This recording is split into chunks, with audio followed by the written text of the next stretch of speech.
I'm Chrissy Clark, and these are the 5 underreported stories that you need to know. The Biden administration has admitted to flying 320,000 migrants into the U.S. to reduce the number of crossings at the border. You heard that right. Instead of people illegally entering the border and then the U.S. refusing to take action, which is usually what they do, the U.S. is literally flying people who just claim asylum into the U.S. The Biden administration is expanding what is known as the CBP One app, which is what it sounds like, a phone application that allows anyone to apply for asylum in their home country, then be flown to the U.S.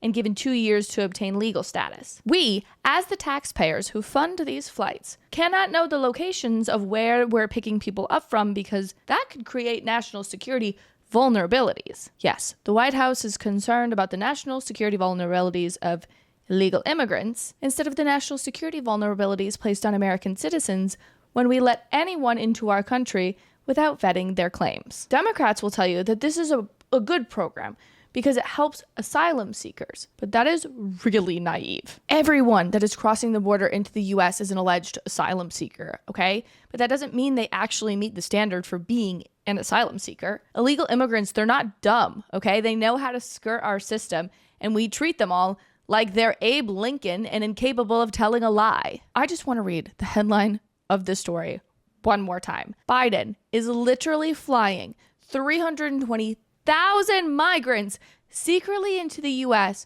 to reduce the number of counted border crossings and won't tell us, the people who fund this, where these people are coming from. That's messed up. All right, moving on. By now, you've probably heard inklings of a story about Joe Biden having classified documents and a special counsel deeming him too old to prosecute because he likely didn't know what he was doing when he took these classified documents. Well, President Biden is not taking blame for having these classified documents.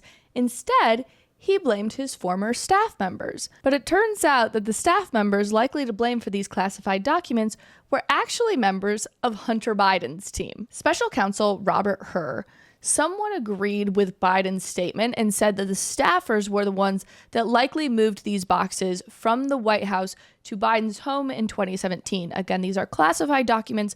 They were never meant to leave the White House in the first place. In the special counsel's brief, these staff members aren't actually identified by name, but instead they use monikers such as Executive Assistant and Staff Assistant 3. Well, turns out we found out who those people are, and Executive Assistant is Kathy Chung, who worked with Hunter Biden at the Commerce Department, and Staff Assistant 3 is Anne-Marie Muldoon, who worked for Hunter Biden at Rosemont Seneca Partners, which was the key pass-through for foreign wire payments to Hunter Biden. I'm not even shocked that such a massive mess-up came from the people that Hunter Biden chose to employ. I actually have another Hunter Biden story for you. A former business associate of Hunter Biden told Congress that Hunter called his dad from meetings where foreign deals were discussed. Jason Galanis is a former business associate who is in prison right now, and we have not heard from him before, but in closed-door testimony to Congress, Jason said, "The entire value add of Hunter Biden to our business was his family name and his access to his father, Vice President Joe Biden." Jason also testified that Hunter Biden called Joe Biden from a lavish Russian party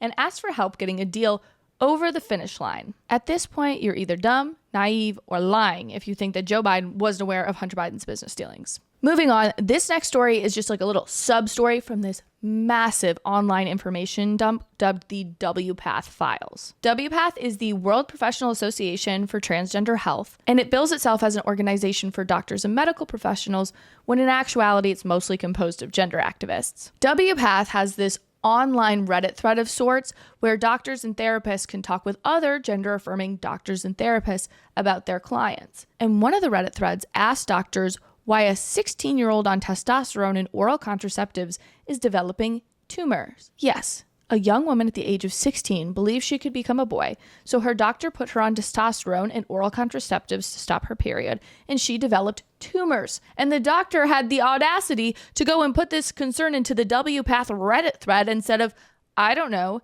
taking your patient off hormones that aren't meant for her body. I'm not even a doctor and I could figure this out. If you're interested in hearing more about what's inside these insane WPATH files, come check out my live stream tomorrow. It's Wednesday, March 6th at 4 p.m. Eastern Time over on my YouTube channel, linked in my bio. And finally, our last story is pure madness. Doritos hired a new transgender brand ambassador who allegedly has a history of endorsing pedophilia. Samantha Hudson was born Ivan Gonzalez Renito and is a Spanish EDM star and the newest ambassador for Doritos in Spain. There's a video that we're going to watch of Samantha advocating for the abolition of the nuclear family, but I can't just play it because it's all in Spanish, so I'll read it to you instead of playing the audio. I advocate for the abolition of, destroy and annihilate the traditional monogamous nuclear family. Not that I'm going to beat up my parents. Enough of having a standardized canon. I bet Bud Light feels pretty good about themselves in comparison to this mess. Anyways, thanks so much for tuning in to Underreported Stories, and I'll see you back here tomorrow.